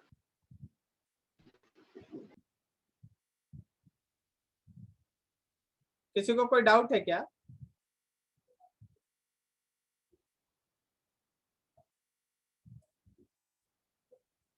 आवाज आ रही है सबको मेरी? Yes sir. Yes sir. अब देखो हम लोग ग्राफिकली है ना किसी पर्टिकुलर वेक्टर को रिप्रेजेंट करने जा रहे हैं। ग्राफिकली कहने का मतलब वही रिप्रेजेंटेशन जो हम अभी थोड़ी देर पहले लिखे थे कि पोलर फॉर्म में आप उसको कैसे दिखाएंगे, तो आप उसको r और थीटा के बेसिस पे दिखाएंगे। ठीक है, तो देखो vector is represented by directed straight line having the magnitude and direction of quantity represented by it. Sir क्या बोलना चाहते हैं? एक एग्जांपल में इसको हम क्लियर करते हैं। मान लो हम लोग के पास फोर्स है 5 Newton acting 45 degree north of east. क्या आप लोग नॉर्थ ऑफ ईस्ट समझते हैं? नॉर्थ और ईस्ट के बीच में, नॉर्थ ऑफ ईस्ट मतलब ईस्ट से नॉर्थ की तरफ 45 डिग्री, ईस्ट से नॉर्थ की तरफ 45 डिग्री, ठीक है। अब देखो जैसे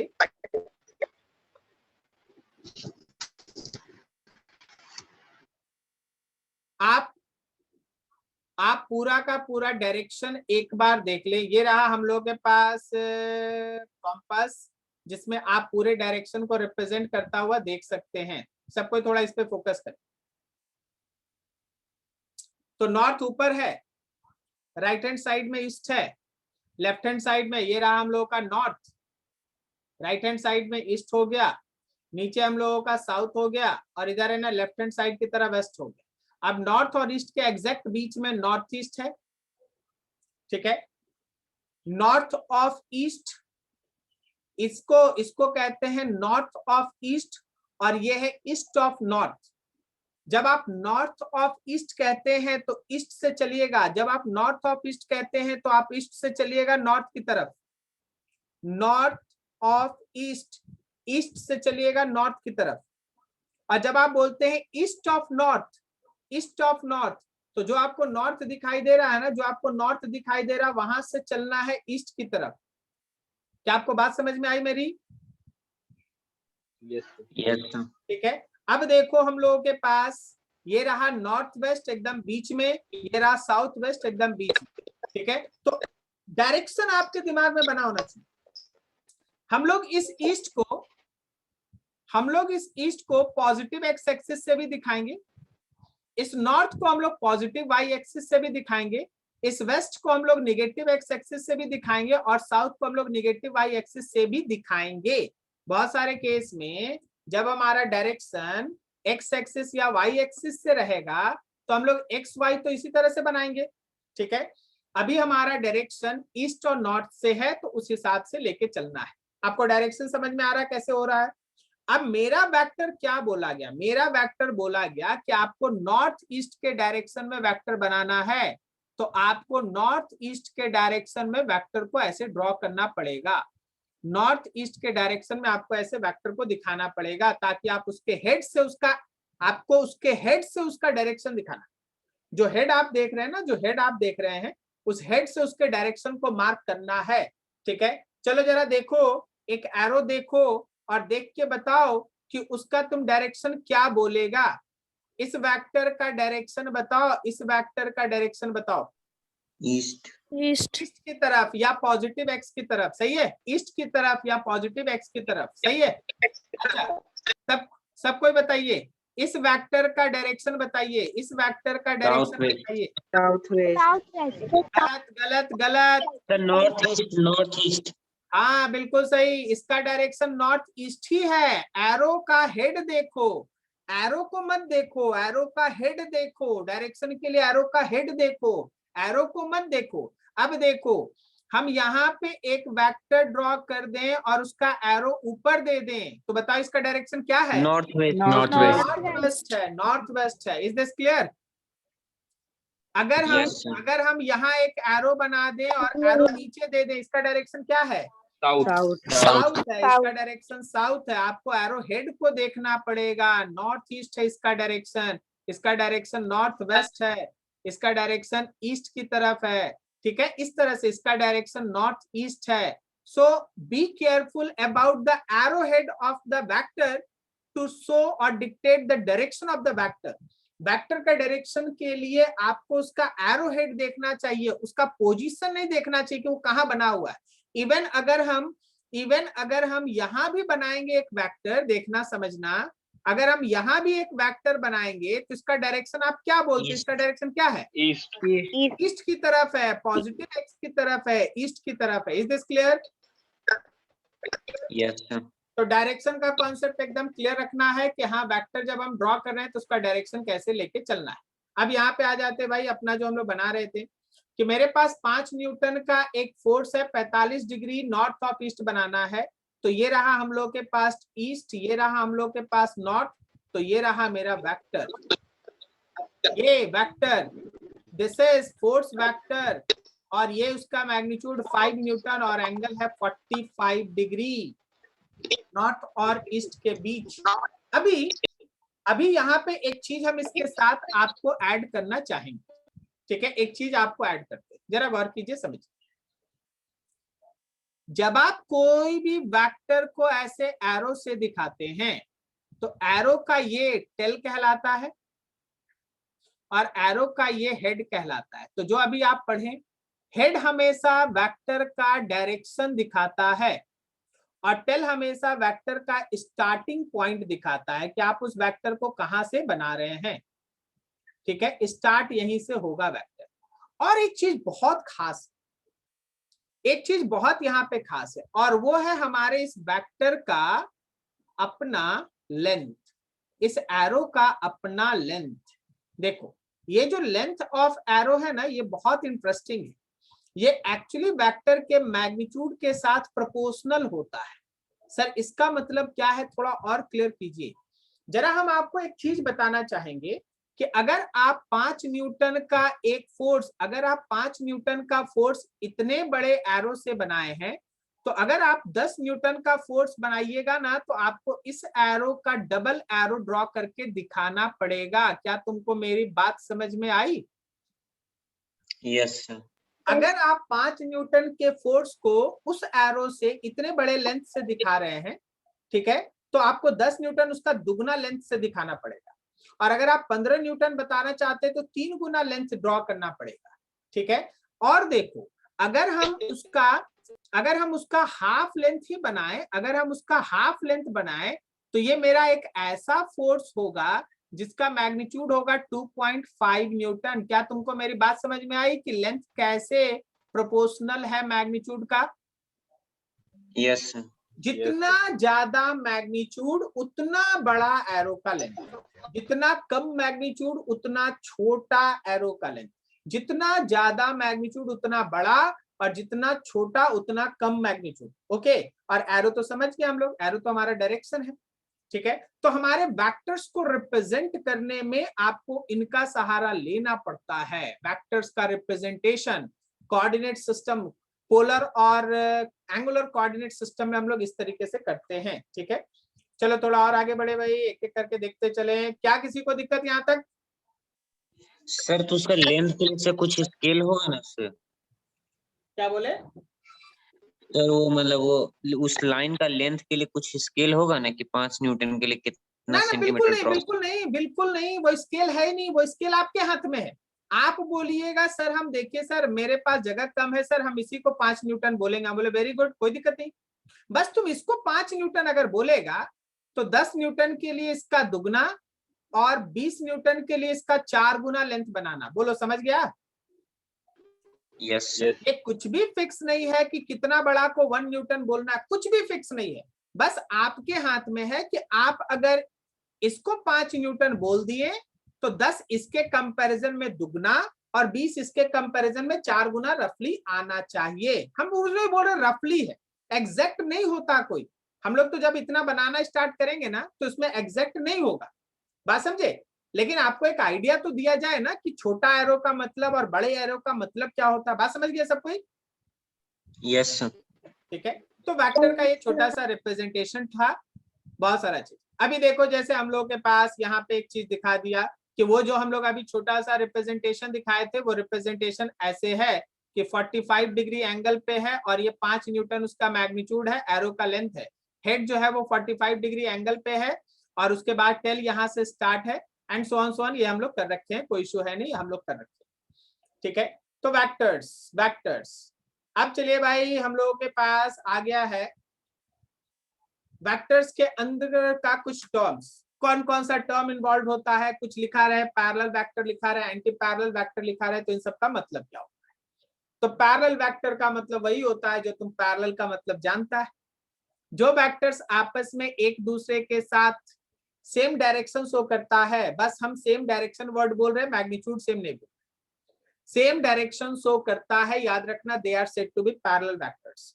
तो ऐसा वेक्टर्स जिनका डायरेक्शन सेम हो, ऐसा वेक्टर्स जिनका डायरेक्शन सेम हो, सेम डायरेक्शन हो, क्या इसको हम मैग्नीट्यूड में कुछ भी बोले हैं आपको?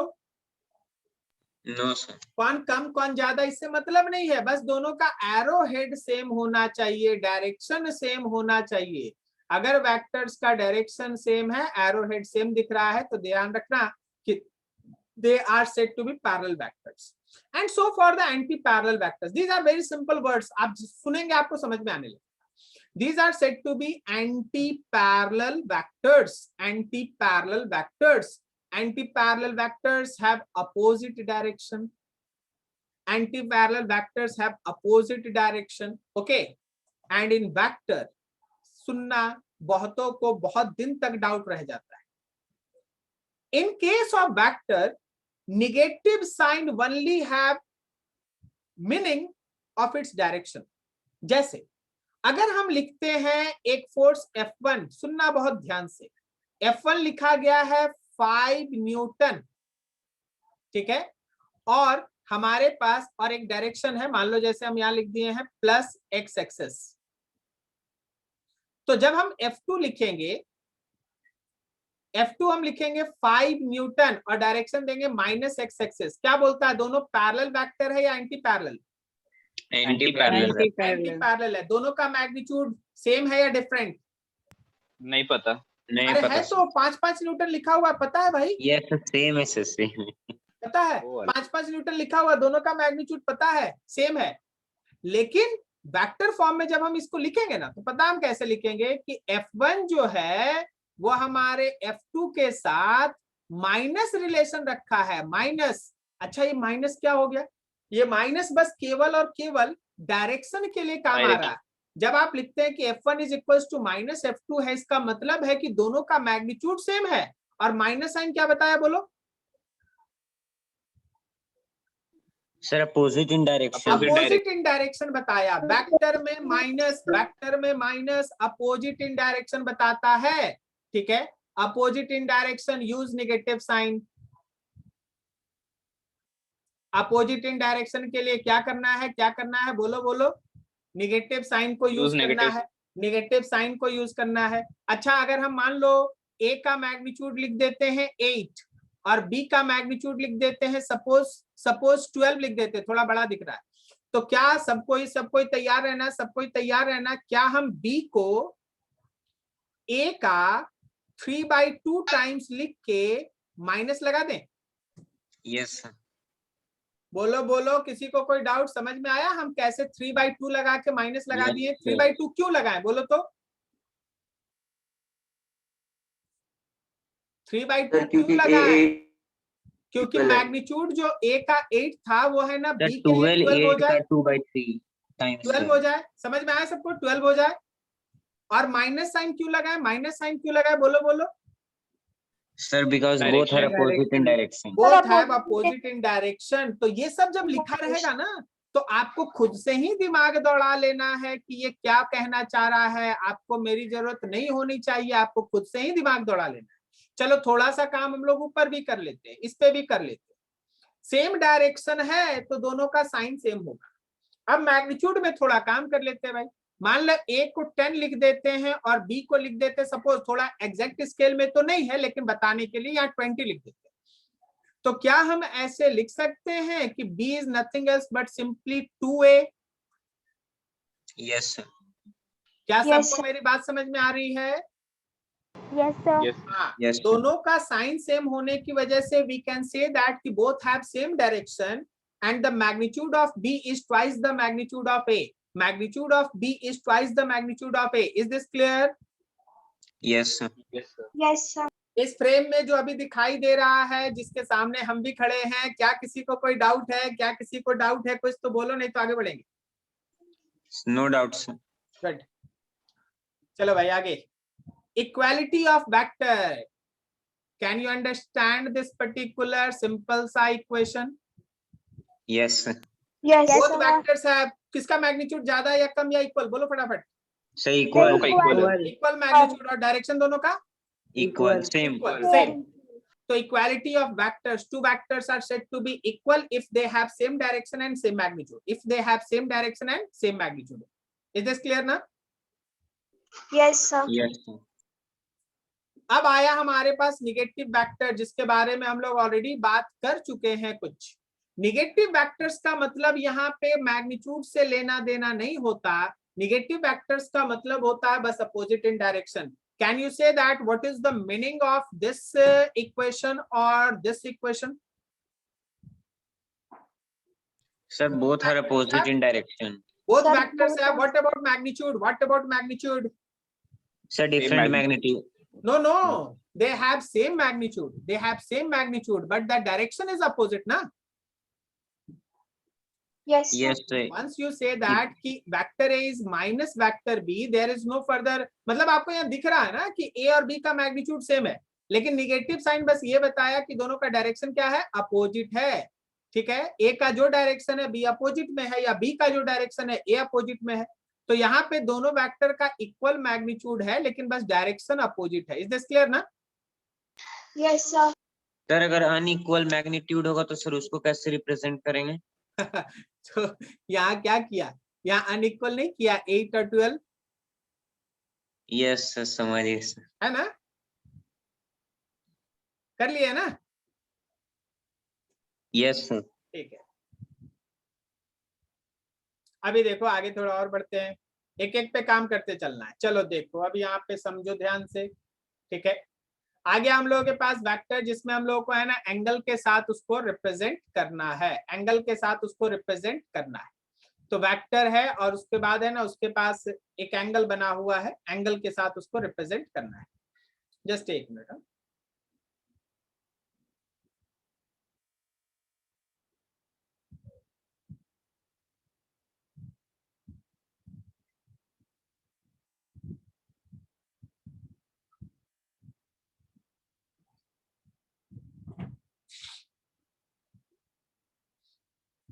हमेशा ध्यान रखिएगा, अगर आप वेक्टर्स को पैरेलल शिफ्ट करते हैं, कैसे शिफ्ट करते हैं? पैरेलल। अगर आप वेक्टर्स को पैरेलल शिफ्ट करते हैं तो याद रखिए कि वो वेक्टर कभी नहीं बदलता। जैसे हम क्या बताना चाह रहे हैं कि मान लो जैसे हम लोगों के पास एक ए वेक्टर का ये पोजीशन था और उसका एक एंगल था थीटा ए। ठीक है, आप उसको यहाँ बी भी है और बी का एक एंगल है थीटा बी। जरा सोच के बताना, हम लोग केवल पोजीशन 1 पे बात कर रहे हैं, अभी हम लोग पोजीशन 2 जो हमारे वेक्टर का पोजीशन 2 है उसको एकदम बिल्कुल अभी चर्चा में ना लाएं। हम उसको आपको येलो कर रहे हैं जिसको आपको अभी नहीं देखना है। ठीक है, उसको हम लोग 2 मिनट बाद देखेंगे। ठीक है, सोचिएगा समझिएगा ध्यान से। अभी आप पोजीशन 1 लेंगे वेक्टर ए का और बी का लेंगे। बताओ थीटा में एक रिलेशन बताओ कि दोनों वेक्टर का है ना पैरेलल हो जाए। बताओ थीटा ए और थीटा बी में एक ऐसा theta A is equal to theta B. Theta A equal to theta अगर बी। थीटा ए और थीटा बी बराबर है, ठीक है, तो ध्यान रखना दोनों पैरेलल। समझ में आया? अब दोनों का एरो तुम देख के ये पता कर ही पा रहा है कि दोनों का मैग्नीट्यूड इक्वल है। बोलो सही है? यस। ठीक है, Yes, तो sir. क्या मेरा ये पहला वाला जो स्टेटमेंट हम आपके लिए रखे हैं, क्या आपको ये समझ में आया कि magnitude of vector A and B are same and theta A theta B दोनों सेम होगा, then both vectors are equal vectors. Yes sir. ठीक है, Yes. मैग्नीट्यूड बराबर और theta A theta B same, तो डायरेक्शन भी सेम, और direction same तो वी कैन से दैट कि दे आर इक्वल वेक्टर। ठीक है, अब यहाँ समझना कि अगर थीटा ए और थीटा बी एग्जैक्ट बराबर है तो vectors are said to be parallel vectors. And अगर थीटा ए और थीटा बी के बीच का डिफरेंस 180 है, then vectors are said to be straight line. Anti parallel. अगर दोनों में 180 डिग्री का गैप हो गया तो एक उल्टा हो गया ना। Yes sir. Yes, ठीक sir. है, अभी देखो मान लो एक 30 डिग्री है, सपोज मेरा थीटा ए जो यहाँ दिया हुआ है वो 30 डिग्री है और थीटा बी भी 30 डिग्री है, तो दोनों 30-30 है, तो भाई they are said to be parallel. लेकिन अगर थीटा ए 30 है और थीटा बी 210 है, 210, तो दोनों के बीच का डिफरेंस कितना हो गया? 180। 180। तो क्या ए और बी आपस में पैरेलल है कि एंटी पैरेलल है? 180 पे एंटी पैरेलल। एंटी पैरेलल, ठीक है, एंटी पैरेलल। अब थोड़ा और आगे बढ़ जाओ, देख लो, थोड़ा चीज को ध्यान से समझ लो, ठीक है। ऊपर ही जाते हैं हम लोग, फिगर में थोड़ा और डिस्कशन मेरा रह गया। चलिए जरा सोचिए, जरा सोचिए सर। देखिए हम पोजीशन 1 से उठा के पोजीशन 2 पे वेक्टर ए को हम ट्रांसफर किए। जब हम ट्रांसफर किए तो अगर हम वेक्टर को इस तरह से एक पोजीशन से दूसरे पोजीशन पे ट्रांसफर करते हैं कि ना उसका एंगल बदले ना उसका मैग्नीट्यूड बदले, तो ध्यान रखना कि वो वेक्टर सेम रहता है, ठीक है। अगर हम यहाँ के थीटा को थीटा सी लिखते हैं, मेरा बात समझना, कि अगर थीटा ए और थीटा सी सेम है, then at position 1 and position 2 A remain same. Vector A जो है वो सेम रहेगा। क्या तुमको मेरी बात समझ में आई? वेक्टर कब बदल सकता है? कोई वेक्टर कब बदल सकता है? अरे यार उसके अंदर 2 कैरेक्टर है, दोनों बदले या कम से कम एक बदले तभी ना बदलेगा। मतलब क्या बोल रहे हैं सर? थोड़ा देखिए, हमारे किसी भी वेक्टर में होता क्या है, हमारे किसी भी वेक्टर में अगर वेक्टर अलजेब्रा छोड़ दें तो 2 चीज है, वेक्टर के अंदर 2 चीज है, एक है उसका magnitude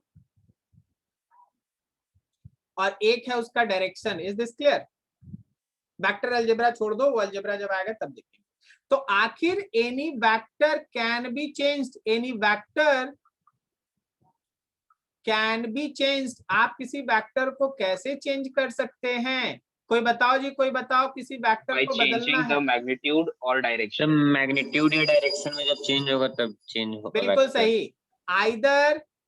either change in magnitude, या तो मैग्नीट्यूड बदल दीजिए, 6 न्यूटन के फोर्स को 10 न्यूटन कर दीजिए, बदल गया। या फिर दूसरा तरीका, दूसरा, either change in direction. 2 bar either हो गया, देख लेना, और होगा। और थर्ड देखो, और change in magnitude plus direction. Magnitude भी बदल दो, डायरेक्शन भी बदल दो। क्या बोलता है? सही है। अभी हम तुमसे बोलेंगे कि देखो जी, ईस्ट की तरफ एक 10 न्यूटन का फोर्स काम कर रहा है, मेरे बॉडी पे ईस्ट की तरफ 10 न्यूटन का फोर्स काम कर रहा है, मान लो। तो इसको चेंज करने का तरीका क्या है? सर 10 न्यूटन से 12 न्यूटन कर दीजिए, ईस्ट में ही रखिए, बदल गया। सर 10 न्यूटन ही रखिए लेकिन अब ईस्ट से बदल के नॉर्थ में कर दीजिए सर, तो भी बदल गया। अब कोई बोला कि सर 10 न्यूटन से बदल के 12 भी कर लीजिए और ईस्ट से बदल के है ना उसको साउथ में ले जाइए, तो भी बदल गया। मतलब मैग्नीट्यूड बदल दो तो भी बदला, डायरेक्शन बदलो तो भी बदला, और दोनों बदल दो तो भी बदल गया। बोलो समझ में आया? Yes, Yes, sir. sir. Yes ठीक है। तो वेक्टर को बदलने का ये फंडामेंटल तरीका है, आपको उस पर ध्यान रखना चाहिए। चलिए जी, सोच के बताइएगा, छोटा छोटा क्वेश्चन से आंसर देना। द वेक्टर माइनस ए, कोई एक वेक्टर है माइनस ए है, बोलो पहला option greater than A in magnitude, मतलब ए के मैग्नीट्यूड से बड़ा है, बोलो सही है या गलत? गलत। गलत है। चलो बोलते जाना फटाफट, चलो बी ऑप्शन पे बोलो, लेस देन ए गलत इन है। मैग्नीट्यूड, भी गलत है। ये भी गलत है। बोलो C in the same direction as A के डायरेक्शन में सेम है, बोलो गलत है। गलत है। गलत है। अगला डी बोलो, in the direction opposite of A, sir सही है। सही है। सही है। नहीं परपेंडिकुलर टू ए, ये भी तो गलत हो गया। गलत है सर। तो माइनस ए का मतलब अभी आपके पास क्लियर है कि माइनस ए वेक्टर का मतलब है कि मैग्नीट्यूड ए के बराबर होगा और डायरेक्शन अपोजिट होगा। Is this clear? Yes, sir sir. B वाला कैसे गलत है सर? बी वाला लेस देन ए नहीं ना होगा, मैग्नीट्यूड तो सेम है ना, यस सर समझ। मैग्नीट्यूड तो सेम है ना। अगला काम है हम लोगों के पास वेक्टर्स के बीच का एंगल सोचना, ठीक है, वेक्टर्स के बीच का एंगल सोचना। वेक्टर्स के बीच का एंगल सोचो जरा ध्यान से। 2 वेक्टर के बीच का एंगल अगर आपसे पूछा जाए तो आप देखेंगे कि उनके टेल से टेल के बीच का कितना एंगल है। जैसे मान लो हमारे पास ये एक ए वेक्टर है और ये एक बी वेक्टर है, तो उनके टेल से टेल के बीच का जो एंगल होगा वो वेक्टर्स का एंगल है। या फिर आप इसका रिवर्स कर लो, दोनों के हेड से हेड के बीच का एंगल भी निकाल लेना, वेक्टर्स के बीच का एंगल होता है। जैसे मान लो ये ए वेक्टर है, ये बी वेक्टर है, तो उनके हेड से हेड के बीच का एंगल निकालना वेक्टर का एंगल होता है। लेकिन अगर मान लो एक वेक्टर ए है और ये वेक्टर बी है, मान लो जैसे ये वेक्टर ए है, ये वेक्टर बी है, और उनके बीच ये एंगल थीटा है, तो ये थीटा एंगल बिटवीन वेक्टर नहीं है। इस फिगर में ध्यान रखना, theta is not the angle between vectors. Theta जो है वो वेक्टर्स के बीच का एंगल नहीं है। Is this clear?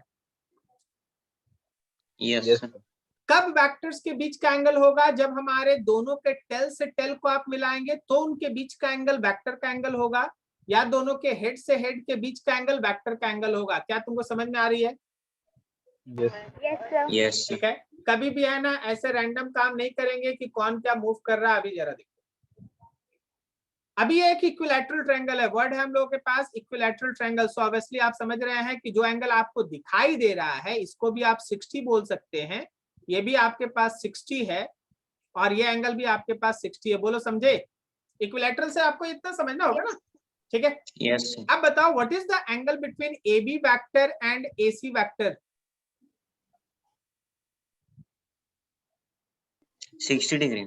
Sir 60 degree. A B vector और नहीं ए होगा सी सर। वेक्टर के बीच का एंगल कितना है? 60 डिग्री। नहीं होगा, एक का हेड ना ना, ठीक है ठीक है ठीक है, एकदम सही है। This is A B vector, A to B, and this is A C vector, this is A C vector. पर फिर डायग्राम में तो एरो अपोजिट एरो छोड़ दो ना यार, एरो छोड़ दो, तुमको देखना है ना, तुमको अभी देखना है ना, जो नाम दिया जा रहा है उसके हिसाब से सोचो। AB और AC, that angle is 60 degree, okay? And what is the angle? हम यहाँ तीसरा ऑप्शन बनाना चाहते हैं पहले। What is the angle between AB vector and CA vector? Sir 60 degree. नहीं है, नॉट इट। नो सर, नहीं है। AB vector and CA vector, बोलो नहीं है तो कुछ तो होगा, बताना होगा ना। 0। नो भाई, 120 is there ना। देखो ये भी है, ये भी है। अब जरा गौर करना, हम इस लाइन को थोड़ा बढ़ा दें, हम इस लाइन को थोड़ा बढ़ा दें। यहां पे C है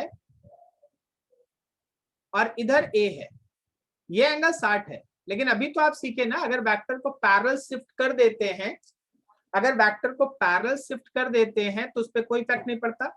तो क्यों नहीं हम AB को वहीं रहने दें। देखो ये तो बस पढ़ाने में इतना देर लग रहा है, एक बार सीख जाएगा तो डायरेक्ट बोलने लगेगा। और हम CA को इधर कर दें, बोलो बोलो। अरे यार ये सामने वाला Yes, sir. एंगल हम निकाल देंगे Yes, तो ये sir. मेरा आंसर नहीं हो जाएगा? 120 डिग्री, बोलो समझे? Yes sir. यस। है ना? अरे वो फिर से बताइए ना। अरे यार इतना हार्ड कहाँ है, हार्ड चीज तो तुरंत तुरंत बोल दिया, समझ गए समझ गए। अभी देख, AB वेक्टर और AC बोलेंगे तो एंगल 60 है, लेकिन AB वेक्टर और CA बोलेंगे तो इसको थोड़ा CA को आगे बढ़ाएगा तो ये एंगल 120 नहीं है। Yes, क्या समझे सब कोई? यस ये yes, एंगल 120।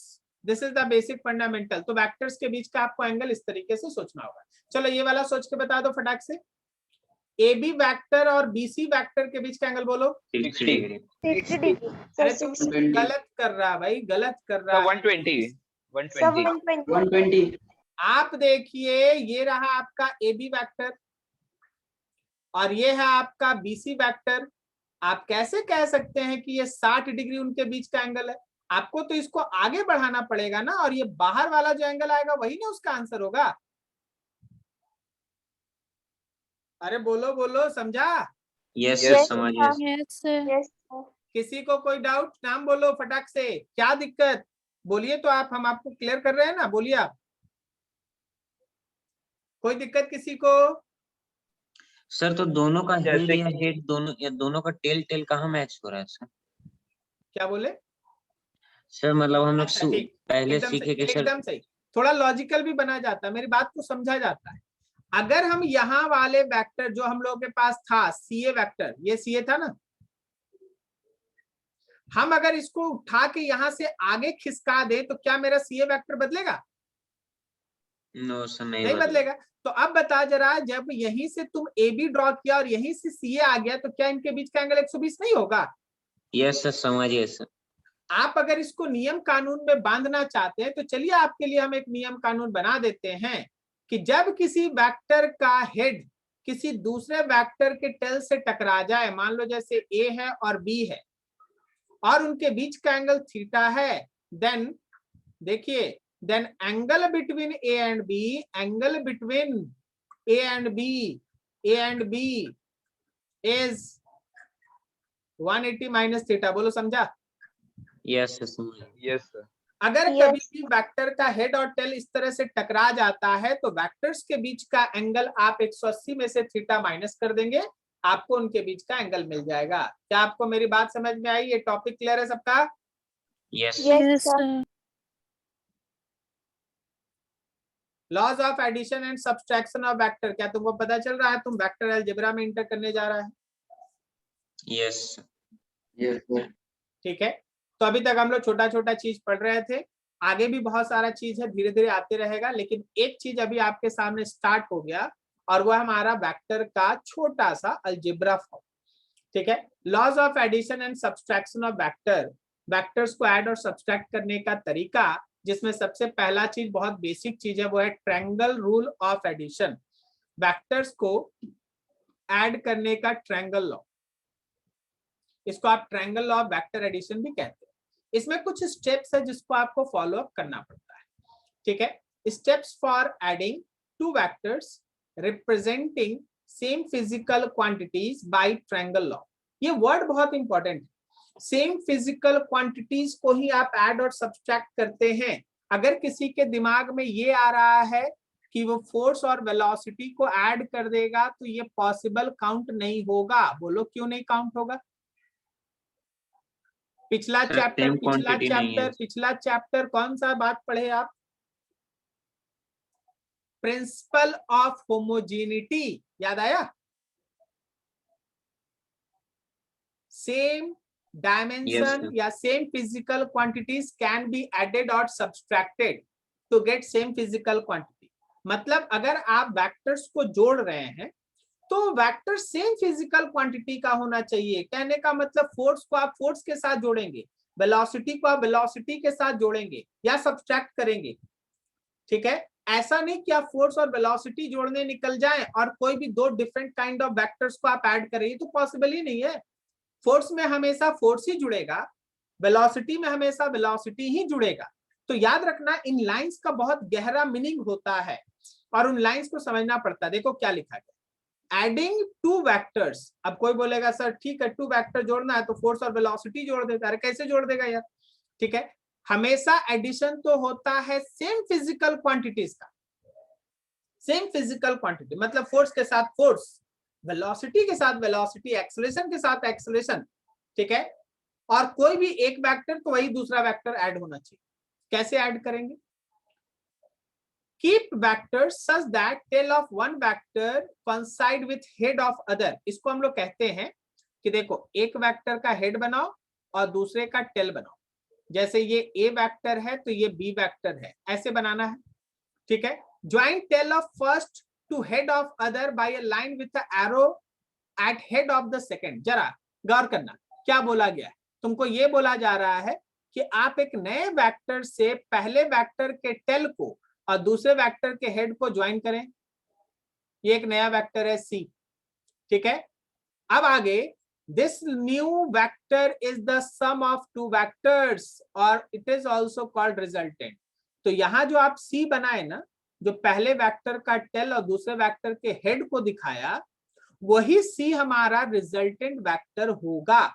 ठीक है, this is called triangle law of vector addition. तो आपको क्या करना है, सुनिएगा बहुत ध्यान से। आपको क्या करना है, अगर आप इस सी वेक्टर को लिखना चाहते हैं, you can write that it is the addition of A and B vector. C vector is the addition of A and B vector. Sir इसको और क्लियर कीजिए और बताइए। बिल्कुल सब चीज आपके सामने रखा गया है, धीरे धीरे जस्ट वेट करें, देखे ध्यान से, सोचना बहुत गौर से। मान लो हम लोग CD नाम का एक वेक्टर और AB नाम के एक वेक्टर को ऐड करना चाहते हैं। CD हो गया एक वेक्टर और AB हो गया एक वेक्टर। तो place tail of CD at the head of AB, place tail of CD at the head of AB। देखो AB बना लो पहले चलो फटाक से AB बना लेते हैं। ये AB वेक्टर हो गया, ठीक है, और यहीं पे टेल रख दो CD वेक्टर का, ये C हो गया, ये D हो गया, ठीक है, CD हो गया। The sum is the vector of the tail AB, AB के टेल से चलो भाई, AB के टेल से चलो, चलो कलर बदल लेते हैं, फटाक से देखना। AB के टेल से चलो और कहां पहुंच जाओ, हेड ऑफ CD पर, CD के हेड पे पहुंच जाओ। चलो एक नया वेक्टर ड्रॉ करो, तीसरा ये रहा AD वेक्टर। तो यहाँ पे रिजल्टेंट कौन है, रिजल्टेंट है AD। किसका किसका एडिशन हो रहा है, AB का और CD का। बोलो समझ में आया? Yes, sir. ठीक है, सबको समझ में आया? सर Yes, कभी हम sir. लोग डिस्प्लेसमेंट टाइप का होगा ना, एक दो और एग्जांपल करते, पुराना एग्जांपल पे क्या काम करेंगे, एग्जांपल का कमी थोड़ी ना है। चलो करते हैं। हम लिखते हैं M एक वेक्टर है और N एक वेक्टर है, इन दोनों को जोड़ेंगे, मान लो P एक वेक्टर बनता है। तो देखो पहले हम M बनाएंगे,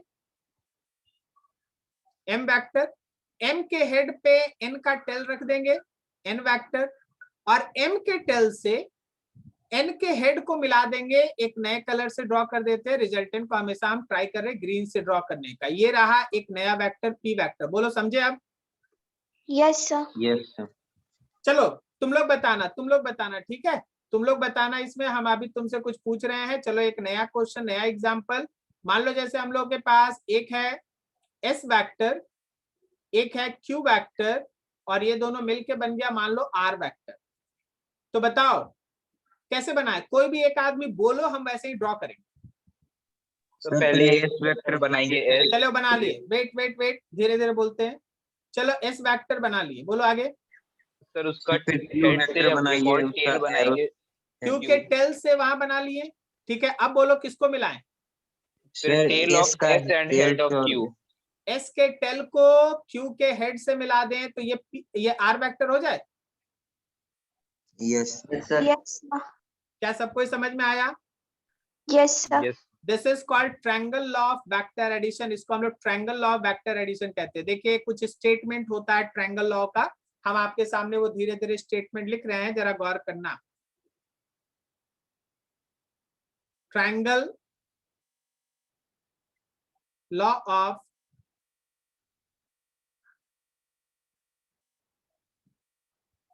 वेक्टर एडिशन, ठीक है।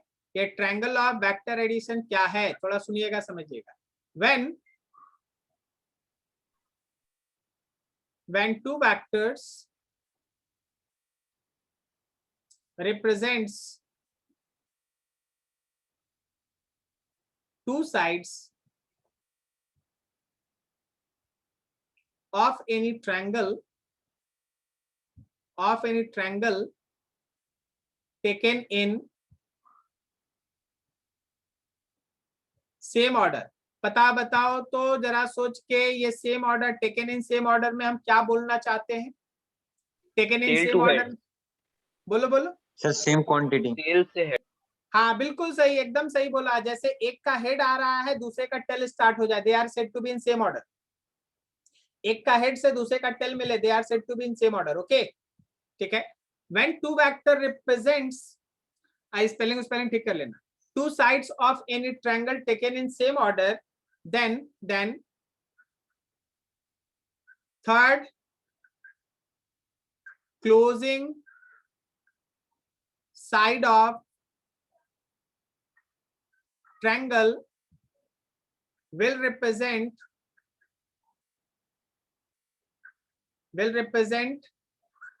their vector resultant। वो उसका वेक्टर रिजल्टेंट रिप्रेजेंट करता है। वेक्टर रिजल्टेंट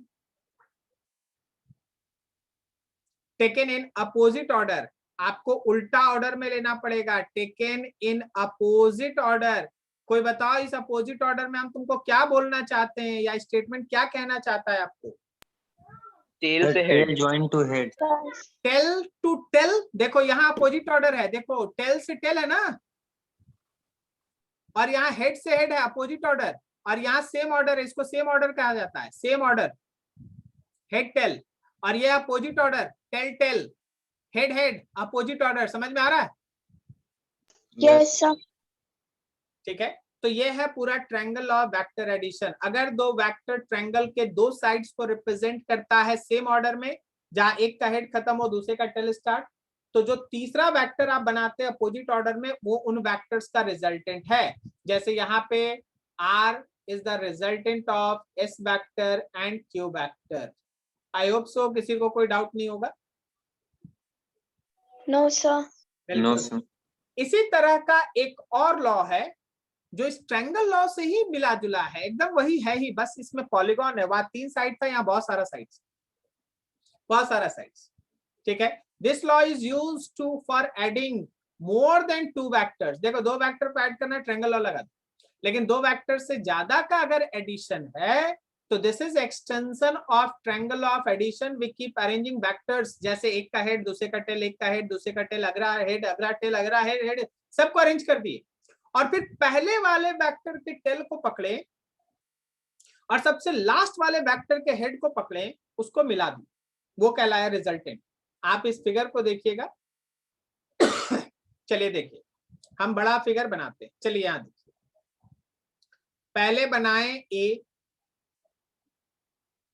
फिर बनाए कुछ एंगल पे बी, ठीक है, ए के हेड से बी का टेल, फिर बी के हेड से सी का टेल, फिर बनाए सी, और उसके बाद बनाए डी वेक्टर। क्या तुम बोल सकता है कि अभी तक सारा वेक्टर सेम ऑर्डर में है? Yes sir, yes sir. एक का head tail head tail head tail मिलते जा रहा है। अब हम फाइनल बनाने जा रहे हैं रिजल्टेंट। कोई बताओ, सजेस्ट करो रिजल्टेंट कैसे बना ले? सर ए का टेल हर और पॉइंट B से का एक सर head आएगा, join क्यू कर से हर पॉइंट में। ए का टेल और डी का हेड, ए के टेल से डी का हेड मिला देंगे, ये रिजल्टेंट को रिप्रेजेंट करेगा। और ये कुछ और नहीं है, वो A vector plus B vector plus C vector और प्लस डी वेक्टर इसको रिप्रेजेंट कर रहा है। क्या तुमको मेरी बात समझ में आई? Yes sir. Yes sir. This is called parallelogram, sorry, this is called polygon law of vector addition। ठीक है, polygon law of vector addition. बस आज हम यहीं तक रखना चाहते हैं। आप एक बड़ा चीज कवर किए हैं, it is just introduction class. ठीक है, क्या आपको मेरा पूरा का पूरा जो स्टेटमेंट आज जो हमारा वेक्टर था वो सब कुछ आपको समझ में आया? This is the basic introduction what we have to study in this particular chapter. ठीक है, और उसके बाद अब देख रहे हैं आपके सामने चीजें कैसे आ रही हैं। आप देख चुके पोलर सिस्टम कैसे होता है, ये कार्टेशियन भी अगले दिन आ जाएगा।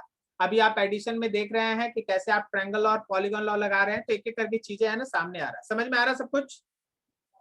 Yes sir. चलो बढ़िया, ठीक है, अच्छे से एंजॉय कीजिए, सब कुछ पढ़ाई कीजिए। बहुत सारा तेजी से चीज है ना खत्म होते जा रहा है, और हर चीज आपको ध्यान में रखना है कि देखो जैसे पिछले दिन स्टार्ट हुआ है हमारे 12 का टेस्ट, जैसे आपको सैटरडे टेस्ट दिया गया ना, तो पिछले दिन से 12 का टेस्ट स्टार्ट हो गया। आपका भी मोस्ट प्रोबेबली 1 या 2 वीक में जैसे आपका यूनिट एंड डायमेंशन खत्म है, तो आप तैयार हैं, आपको तैयार है कि आपका एक चैप्टर हो चुका है तो उसका टेस्ट लगेगा। जिन जिन का कुछ भी सेक्शन यूनिट एंड डायमेंशन में बचा है, आप नए बैच में बैठ के खत्म कर सकते हैं, आप वीडियोस देख सकते हैं। ठीक है, आप जैसे चाहें मेंटेन कर सकते हैं। ठीक है, अगर आपको छोटा मोटा डाउट है तो आप पर्सनली कॉल करके खत्म कर लीजिए, फोन कर दीजिए सीधा हमको, हम आपको 2 मिनट 5 मिनट समय दे देंगे, आराम से खत्म कर लेंगे। तो आपको जैसे भी खत्म करना है, चैप्टर को छोड़े नहीं, क्योंकि अब आपके पास जो नया सेक्शन स्टार्ट हुआ ये अपने आप में है ना, लगभग फिजिक्स का हर दिन बिना वेक्टर के नहीं गुजरेगा, ये बात तय रखना। हम फिर से बोल रहे हैं, कोई भी सीनियर है उनसे बात कर लेना, फिजिक्स का मतलब ही होता है वेक्टर। ठीक है, अगर आप वेक्टर नहीं जानते, आप फिजिक्स नहीं समझ पाइएगा। सो बी केयरफुल, एक एक बात पे समझना, हर चीज पे रिएक्ट करना, कहीं डाउट होगा तो भी बोलना है, समझना है तो भी बोलना है, चीज को आगे धीरे धीरे बढ़ाते जाना। ठीक है, एंजॉय करो, फिजिक्स एंजॉय करो, इसको टेंशन नहीं बनने दो, ये बहुत बड़ा झमेला हो जाएगा अगर ये टेंशन बनने लगे। सो सबसे अच्छी बात क्या है कि जो जो तुमको डेली बोला जाता है उसको फॉलो अप करो। केवल फिजिक्स नहीं, आपके पास केमिस्ट्री है, मैथ्स है, बायो है, जो टीचर आपको गाइड कर रहे हैं एकदम उनके साथ कोऑर्डिनेट कीजिए, खुल के बात कीजिए, प्रॉब्लम शेयर कीजिए, अच्छा बात भी शेयर कीजिए, डिस्कस भी कीजिए, डाउट भी डिस्कस कीजिए, ठीक है। कहीं उनको समझने में, कहीं आपको समझने में दिक्कत हो तो आप उनके साथ बात कीजिए, उनको बताइए, ठीक है। ऑनलाइन क्लास में क्या है ना कि आपका चेहरा नहीं दिखता, अगर आपका चेहरा दिखता है ना तो आई कांटेक्ट से टीचर को पता चल जाता है कि हाँ इसको दिक्कत, लेकिन ऑनलाइन में आपका चेहरा नहीं दिखता। और हम लोग वीडियो ऑन नहीं करा सकते हैं क्योंकि वीडियो पे अगर ध्यान होगा तो कॉन्सेप्ट में प्रॉब्लम होने लगता है और सिस्टम उतना सपोर्ट नहीं करता क्योंकि सॉफ्टवेयर भी अपने आप में ही बहुत सारा पावर लेता है, तो वीडियोस ऑन करके पढ़ाई नहीं हो सकता इस लेवल। तो यहाँ हम लोग वीडियो ऑफ करा देते और सब चीज है ना कंटेंट डिलीवरिंग पे हम लोग ध्यान रखते कि हर चीज आपको जाए। आपको मेरा चेहरा दिख रहा है तो बस आपको ये सपोर्ट करना पड़ता है, सर यहाँ समझे वहां नहीं समझे। जैसे कि स्टूडेंट हमसे कैसे बात करे, सर थोड़ा पीछे ले जाइए तो सर उस फिगर को देखेंगे, बिल्कुल सही, यही तरीका है पढ़ने का। जब आप सीखने के लिए बैठे हैं तो आप किसी चीज को ऐसे ही नहीं जाने दे सकते, आपको उस पर काम करना होता है, उसके साथ कंसंट्रेट होकर काम करना पड़ता है। और सबसे अच्छी बात क्या है कि आप अपने टीचर के साथ कोऑर्डिनेट करते हैं, जहां समझ में आता आप बोलते हैं, जहां नहीं समझ में आता आप पूछते हैं। This is the best way to study, ठीक है। आप केवल छापने के लिए, केवल उतारने के लिए नहीं बैठे हैं, आप समझने के लिए बैठे हैं। आपको तो नोट करने का झमेला ही नहीं रखना, अब आपको पीडीएफ का नोट चला जाएगा, आप आराम से इसका डायग्राम बनाइए, आराम से नोट कीजिए, ठीक है। लेकिन आप अभी पूरा चीज समझ के निकले। क्या किसी को कोई डाउट है? No sir. ठीक है, फिर क्लास ऑफ करते हैं। नेक्स्ट एज यूजुअल जैसे था वैसे रहेगा, but be prepare for your test, क्योंकि it may be starting from next week और मे बी नेक्स्ट वीक, उसके आगे, ठीक है। चलो ठीक है फिर, thank you, thank you, Thank you, sir. Thank you. Thank you, sir. Thank you, sir.